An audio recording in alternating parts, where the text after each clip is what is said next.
आज म्हणजे मजेदार असा बटाट्याचा चीज बॉल. अगदी मस्त लागतो, मुलांना तर अगदी आवडेल. बटाटे उकडलेले घ्यायचे, त्याला अगदी चांगला दाबून त्याच्या गाठी काढून घ्यायच्या, अगदी मस्त स्मॅश करायच्या. त्यानंतर चिली फ्लेक्स घालायचे, जिरा पावडर, ऑरेगनो घालायचे, धणेपूड, तसंच घालायचे चाट मसाला, किचन किंग मसाला किंवा आणखीन कोणताही गरम मसाला. कांदा घालायचे, हिरवी मिरची आल्याची पेस्ट, तसंच मीठ आणि कोथिंबीर घालून सगळं मिश्रण एकजीव करून घ्यायचे. इथे आपण ब्रेडचे स्लाइस घ्यायचे, त्याला कडा काढून घ्यायच्या आणि त्याचबरोबर ह्याचे जे गोळे आपण मिश्रणाचे करून घ्यायचे. हातावर अशा प्रकारे दाबून ना त्याच्यामध्ये चीज घाला, अगदी मुलांना जास्त आवडेल. आणि अगदी व्यवस्थित अशा प्रकारे गोळे करा. एखादी स्लाइस उचलायची आणि नंतर आपण पाण्यामध्ये घालून दाबून घ्यायचे, म्हणजे त्याच्याने पाणी अगदी चांगलं निघालं पाहिजे. मग हा गोळा टाकून आपण व्यवस्थित अशा प्रकारे गोळे करायचे.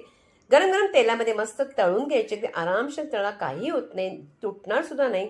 मस्त से बघा आपले क्रिस्पी असे बटाटा चीज बॉल रेडी झाले.